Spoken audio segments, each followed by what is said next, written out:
Cam छो public. तो आज हम करने वाले हैं JEE 2024 में पूछा गया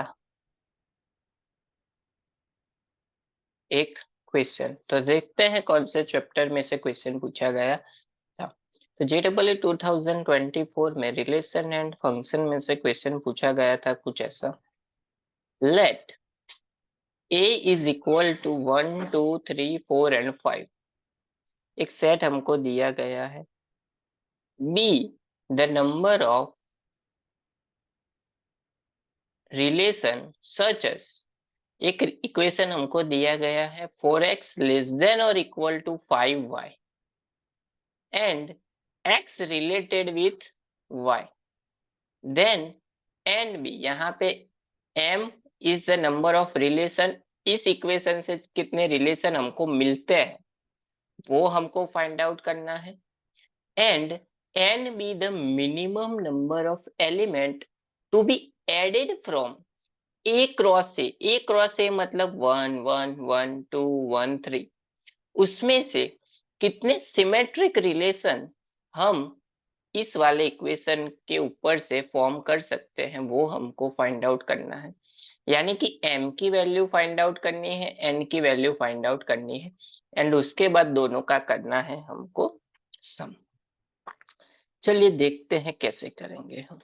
सबसे पहले तो जो गिवन डिटेल्स है वो लिख लेते हैं। ए हमको गिवन है, यहाँ पे पता है 1 to 5 हमको लेना है। इक्वेशन हमारे पास है 4x लेस देन और इक्वल टू 5y। यानी कि इससे हम अगर इसको नाम दे देते हैं R1 रिलेशन 1, यानी कि x की जगह पे 1 to 5 में से कौन सी वैल्यू ले सकते हैं, y की जगह पे 1 to 5 में से कौन सी वैल्यू ले सकते हैं, जिससे x लेस देन क्या हो, y लेस देन और इक्वल टू y हो। चलिए सबसे पहले शुरू करते हैं 1 से। 1 1, यहाँ पे 1 पुट करेंगे तो 4 लेस देन और इक्वल टू 5, सही है। फिर आता है 1 2, 4 लेस देन और इक्वल टू 10, सही है। फिर आता है 1 3, उसके लिए भी सही है। 1 4, उसके लिए भी सही है। 1 5, तो 1 के लिए सभी के लिए वो रिलेशन सही है। अब बारी आती है 2 की। 2 1, 2 1 अगर लेंगे तो क्या होगा, 2 इंटू 4 8, 8 लेस देन और इक्वल टू 5, ये रिलेशन गलत हो जाएगा तो 2 1 नहीं ले सकते। बारी आती है 2 2 की। 2 2 क्या होगा, 8 लेस देन और इक्वल टू 10, सही है। 2 3 भी सही है, 2 4 भी सही है एंड 2 5 भी सही है। अब बारी आती है 3 की। 3 1 लेंगे तो भी गलत होगा, 12 लेस देन और इक्वल टू 5 गलत है।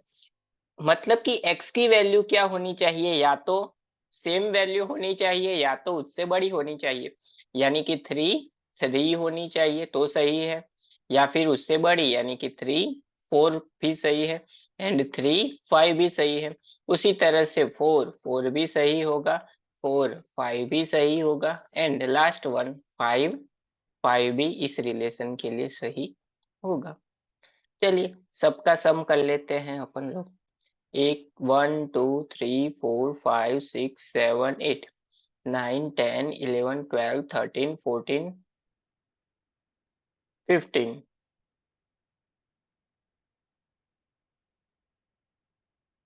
यहाँ पे एक रिलेशन 4 5 आया, लेकिन 5 4 भी आ सकता है। 5 इंटू 4 क्या होगा, 20। यहाँ पे भी 5 इंटू 4 20, 20 इज इक्वल टू 20, तो वो भी सही है। यानी कि टोटल रिलेशन कितने मिलेंगे अपन को, 16 रिलेशन मिलेंगे। यानी कि m की वैल्यू क्या मिल गई हमको, 16। m इज इक्वल टू मिल गया 16। चलिए आगे बढ़ते हैं। अब R2 की बारी, सेकेंड रिलेशन यानी कि n की बारी।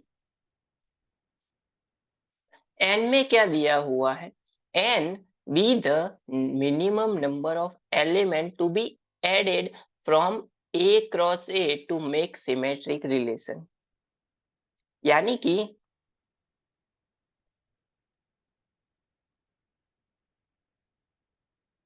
सिमेट्रिक रिलेशन हमको इसको बनाना है, तो कितने एलिमेंट हमको ऐड करने पड़ेंगे, और इसके 16 के अलावा।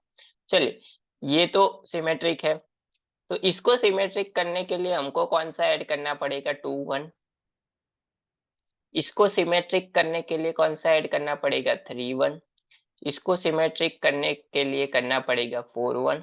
इसको सिमेट्रिक करने के लिए करना पड़ेगा ऐड 5 1। हमको पता है सिमेट्रिक मतलब एक्स वाई है, एक्स रिलेटेड विथ वाई, तो वाई रिलेटेड विथ एक्स भी होना चाहिए। चलिए, 2 2 ऑलरेडी सिमेट्रिक। उसके बाद आता है 2 3, तो इसका उल्टा 3 2, इसका उल्टा 4 2, एंड इसका उल्टा 5 2। 3 3 सिमेट्रिक है, इसका उल्टा 4 3, इसका उल्टा 5 3, इसका उल्टा तो सेम ही होगा।